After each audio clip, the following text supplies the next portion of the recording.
Je vais vous faire une petite démonstration de Komoot, un planificateur d'itinéraire, vélo, marche à pied, un peu tous les sports, et qui est très pratique. Donc en fait, on va planifier un itinéraire. Donc ici, vous retrouvez dans la barre de menu, ici, plusieurs options en fait. Hop. Dans sport, vous allez avoir tous les sports que peut gérer Komoot, donc de la marche à pied, du gravel, du VTT, du vélo de course, de l'escalade. Donc moi, je vais prendre cyclisme sur route. En dessous, vous avez ici votre condition sportive du moment, donc soit sportif, intermédiaire. En fait, ça va jouer sur la vitesse estimée pour réaliser le parcours.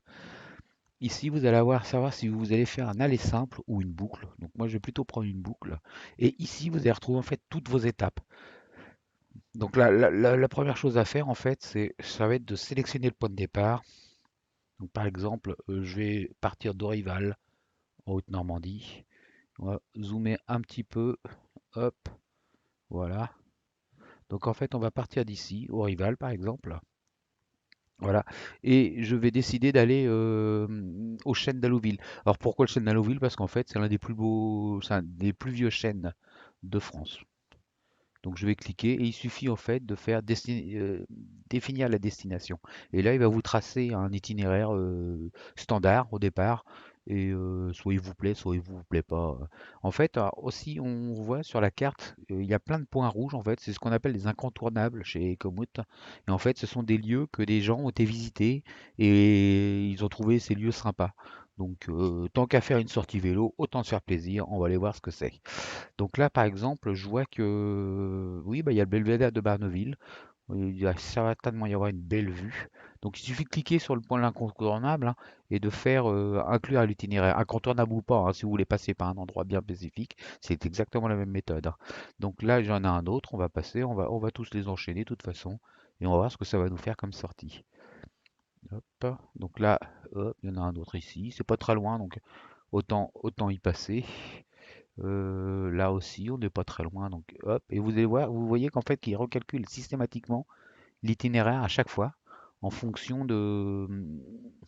des meilleures routes, en fait, de ce il estime les meilleures routes. Ici, j'aime pas moi ici, parce que moi, je préfère faire toujours des boucles que des allers-retours. Donc du coup, hop, on va changer et on va passer, tiens, bah, on va passer par le Villequier, qui est ici, hop, juste en dessous. Voilà, donc là j'ai juste fait un glisser déplacé de l'endroit et en fait il m'a tout de suite recalculé l'itinéraire. Après, hop, après par ici, bon, il me fait passer par le bac de Duclair. Ouais, cette route-là est sympa, mais moi je préfère plutôt passer par le Sahure en fait. Donc là, je vois qu'il y en a encore un incontournable. Bon, on va y aller. Donc il suffit de cliquer, toujours le même principe, hein, cliquer dessus et dire inclure au parcours en fait. Et là, hop, on voit que bah, de Ducléa me fait faire toute la scène, etc. Ici, je reprends le bac. Oui, bah, ça me plaît bien. Ici, donc vous pouvez, si vous voulez changer l'ordre des points de passage, vous voyez ici, il récapitule en fait tous les points que je lui ai mis.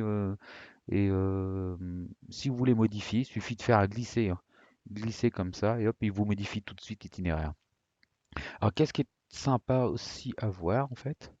C'est ici, vous avez tout de suite le temps estimé du parcours en fonction de l'état que vous avez mis, sportif ou autre, le nombre de kilomètres, les dénivelés, donc positif et négatif, donc assez approximatif, hein, comme tout logiciel Strava ou Connect ou Garmin Connect en fait.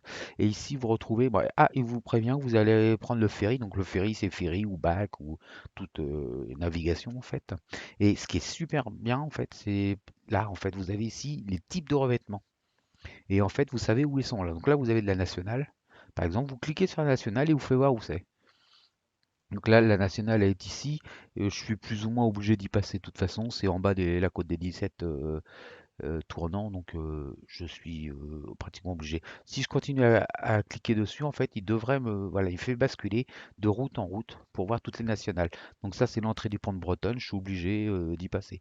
Ça vous permet de, si vous connaissez une route avec une partie nationale que vous savez en fait qu'elle n'est pas du tout bonne à prendre, en fait, et ben de la sélectionner et de faire un glisser-déplacer pour l'emmener ailleurs. Alors ici, on voit qu'il y a une piste cyclable, des rues, des routes, et c'est le même principe. Hein. Je clique sur une piste cyclable, et effectivement, il y a la piste cyclable en fait qui est qui passe devant le Latam 47. Hein. Voilà. Et aussi, en fait, il met aussi, en fait, les goudronnés ou pas. Enfin, si c'est du goudron, si c'est du gravel, etc., les surfaces. Et quand on clique dessus, il vous met où c'est, en fait. Voilà.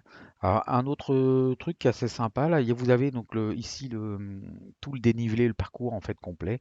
Et vous avez, si je sélectionne, en fait, la côte là, par exemple, hop, de là à là, hop, il va vous faire voir où c'est sur la carte. Voilà. Et vous avez ici, s'il suffit de se déplacer, on voit tout de suite les pourcentages. Hop. Alors, ce qui veut dire qu'en fait, là, bon, là, ça va pas être le cas, mais si vous jamais vous êtes aperçu que là, il y avait une côte, du coup, vous pouvez, avec cette fonction-là, donc faire un zoom dessus, voir ce que c'est, et après, à la limite, changer. Dire, bah non, je veux pas passer par là, je vais passer par là-bas, ou autre. Voilà, voilà pour ça. Bon, une fois que c'est fini, donc du coup, vous pouvez enregistrer votre tour. Voilà, il me plaît bien, donc j'enregistre le tour. Hop, il va vous demander,